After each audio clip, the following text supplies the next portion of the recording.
Alright, welcome back again. Now for this lesson, let's complete the colors here, where you see the solid colors all around. Let's right now go for window, rendering editors, hypershade again.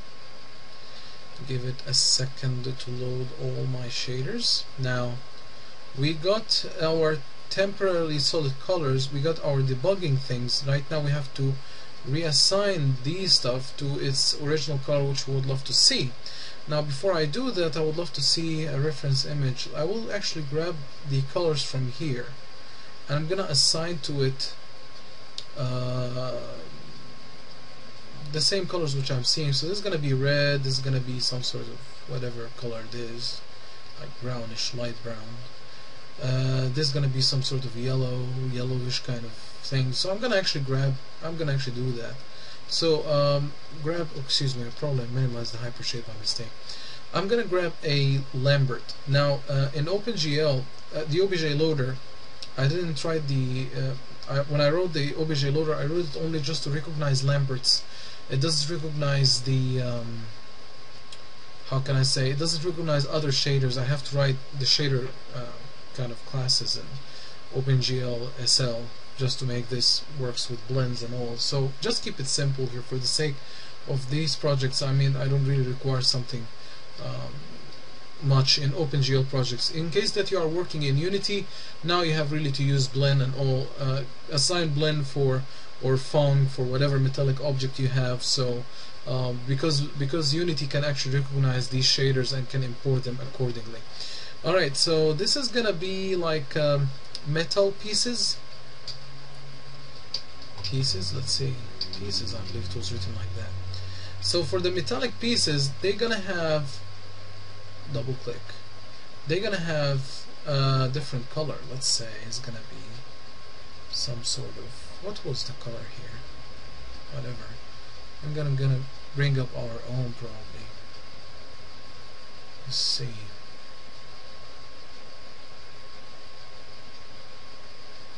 I mean, it's up to you right now, so whatever color you like, just bring it up. I'm gonna hit done. Now for these guys, I'm gonna grab, okay, now I'm gonna collapse this. Now I'm gonna grab, let's say, this piece, this, and this one, including this one. Or if you want to, you can make it different. It's up to you. Shift select these parts, and I'm gonna grab my hypershade, right click, assign material to selection. Now we got our metallic pieces colored. Okay, now for these ones in fact, and I'm gonna grab them, I'm gonna assign to them this reddish color. Probably I'll assign to them this reddish color. Let's see, in fact, grab the hypershade, another Lambert. I'm gonna grab, let's say, whatever metallic. I mean, this is right now not a good practice, but it's up to you. I mean, you have really to name your shaders in a good naming, because if you don't name them good in a good way, you're gonna have problems later on. Keep tracking of them. Alright, so I'm gonna grab this piece, these pieces, and I'm gonna just color them in red. Wow, man, this is really reddish, but it doesn't matter, I don't care. And I'm gonna grab right now the wheels. Let's say the wheels are gonna have a rubber, so the rubber is gonna be a material, and you see I didn't make any texture maps or whatsoever. So I'm gonna go here and rename, and you're gonna see how I can solve this problem. So I'm gonna call this rubber. And in fact, the rubber usually has a black color. Okay, so I'm gonna grab the wheels here and try to, oh, not this one. Oh, hold on, I have an idea. I'll grab this, I'll grab that, I'll grab this, can I not? I'll grab this. So I grabbed all these. Hold on. grab this. Right now I have to start grabbing the other ones, so let's see here. Oh, you know what, let me go like so. Select them all in this fashion. There we go. Did I get them all? Yes, I did. And in fact, right now I'll go manually and select even these guys. Now, in fact, if you get bored of this, like, opa, control click, hello, okay. Now, in fact, if you get bored of this, like selecting manually, you have, you can go to Edit and Paint Selection tool, where you can actually paint your selections, like this. So Edit, Paint Selection tool, go for Faces, and B to minimize, to control the size of your brush, and then just start painting. And I don't hold any keys, by the way, so here you go. It works just fine in this case, and it's faster. Cool. Now we got this. Now I bring up my hypershade, and I'll right click, assign material to selection, and as you can see, I got my black wheel. I'll go here. I'll repeat the tool by hitting Y, I believe. No, it cannot be. W.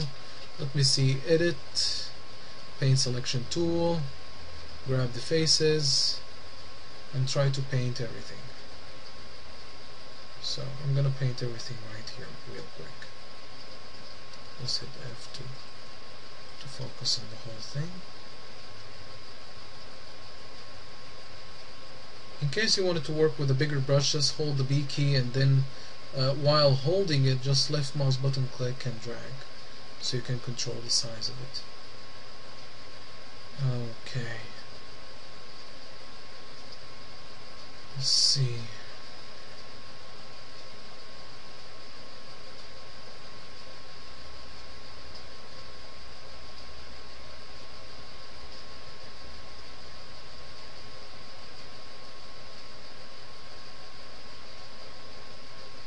Oops, okay. So I can see, alright. Let's hope I didn't forget anything here. Alright, okay, great. Now I'm gonna grab my hypershade again, right click, assign materials to selection, and we got our wheel. And let me grab these faces. I could actually grab them like that, but hold on a second. Let me first give them material. Another Lambert. Go. Another Lambert. And let's say this Lambert is gonna be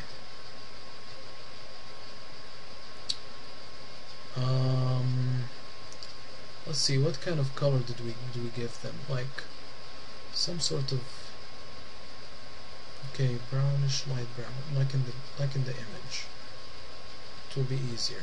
Okay, hypershade, where are you? Probably I closed you by mistake. Give it a second to load.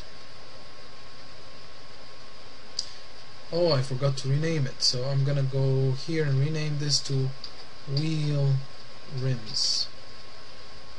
Assign material to selection. There we go. Now I'm gonna click,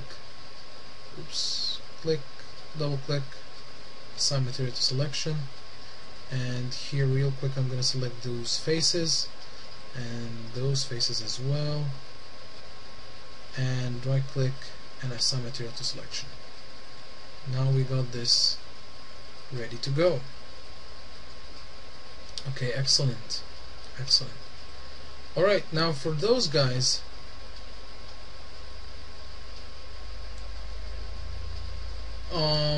well, okay, we can actually right now start painting them, but since I would love to actually would love to finish this as quick as possible, I will just only grab one example here to show you how to edit this in Photoshop, so you can start painting, if you will.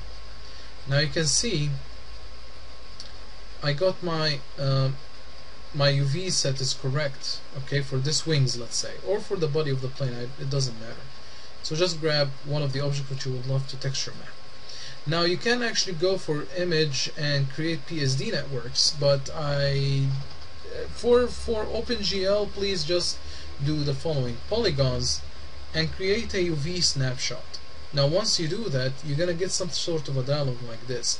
Now why you need a UV snapshot? Well, you would love to, when you're gonna paint, to have some sort of reference. So you would love to, let's say I would love to draw the circle here or a square here, instead of drawing the square here and say, oh, I am completely off. So this is more like a reference to you. So I'm gonna create 512 by 512 texture. I'm gonna export this into JPEG, and please monitor the normals from 0 to 1, exactly like in OpenGL. And I'm gonna name this, so it's gonna be actually exported into images and UV out. So I would love to rename this into wings top UVs. Save that, and I'm gonna hit OK. Now once I do that, if I go to my document here, let's see, where is my projects, pursuit, and in images I got my UVs, and as you can see here, it's like slapped on a black background. Now what I could do right now, just let me see here, try to launch hold on a second, try to launch Photoshop for you. Give it just a second to load. Now now in case you have a really small amount of RAM, please do not try to run Maya and Photoshop in the same time. It's gonna be a little bit slow for your machine. If you can handle it, then good luck with it. Just give it a second to load. Alright, so let me try to file, nope, thanks, file open. Not the reference images. Let me try to browse my libraries here. Maya, we drag this here, projects, pursuit, images, and this is it. Now I got a 512 by 512 texture. Let me try to make sure that this Photoshop Windows, there we go. Now I'm gonna actually go for my layers. Yeah, these are my layers. Now I'm gonna grab, I'm gonna unlock this one, and this is because, for example, I'll drag this in the bottom, and I would love to draw. I'll bring up actually the lighten part, or darken. Let me see. Let me see first. Let me try to draw something here. Let's say I'm gonna create a small circle. I'm gonna paint it, let's say, with something awkward. Doesn't matter, I don't care. And I will go and try to drag this in the bottom. So this is above. Oh, sorry, I apparently I painted on the layer itself. So on this layer, backspace. So in fact this is it. Now I'm gonna grab this one.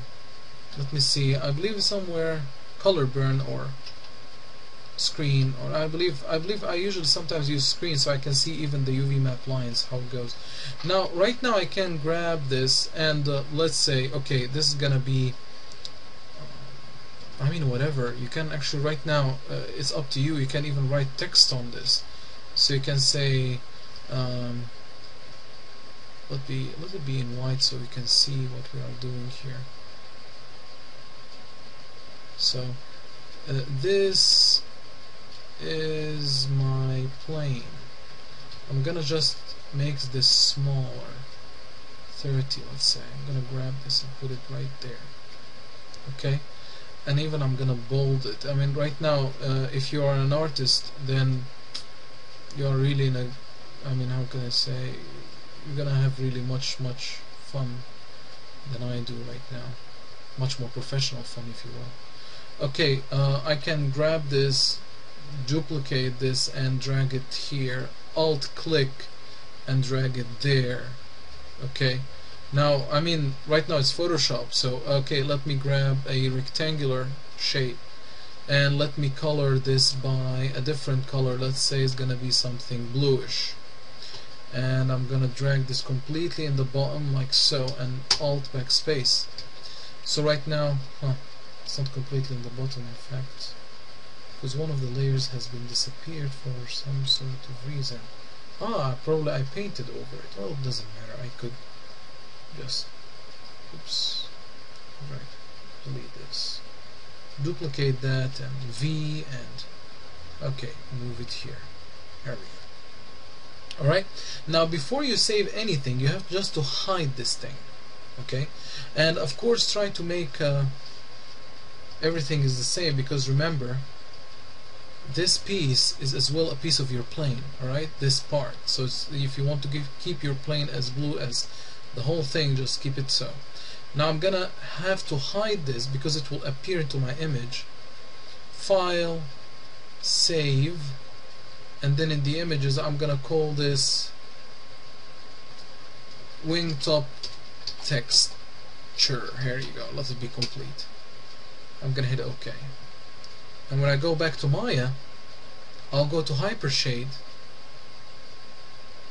Window, Rendering Editors, Hypershade. Now here I'm going to create a small Lambert, and I'm going to call this Lambert a wings top textures, and I'm going to create a file node. Where's my file node? Here's a file node. Once I create this, just select both of those. Now I'm going to double click on the file itself, browse to my texture which I want to put, actually it's in the images, not in the source images, so this is my texture. It's a horrible one, it doesn't matter. So I'm gonna grab this, middle mouse button click to the thing, to the Lambert which I've created, and choose color. And right now, since actually this is wrapped around the sphere, so probably it's somewhere behind, right now if I select this, assign material to selection, you see it is exactly where I positioned it, as in Photoshop, right? And even here's my two green dots. Okay, now I would keep it like so, let's say. So when I render this, so it's going to be rendered. Here you go. This is a small render of my of our airplane. Here you go. It'll be a little bit closer. Render it back again. This is actually a Maya renderer. So you see, right now we got our airplane texture mapped. Alright, the rest of the art is up to you. Okay, so right now if you would love to draw or to do something special, it's well, it's up to you. Alright, and just in case, just a little bit annoying me, so I'm gonna go for Window, Rendering Editors, Relation, hold on a second, Hypershade, and I'm gonna assign the debugging material again back, because I mean, at least the debugging material will be a little bit less annoying than this horrible blue thing. Alright, okay, so thanks a lot for your attention.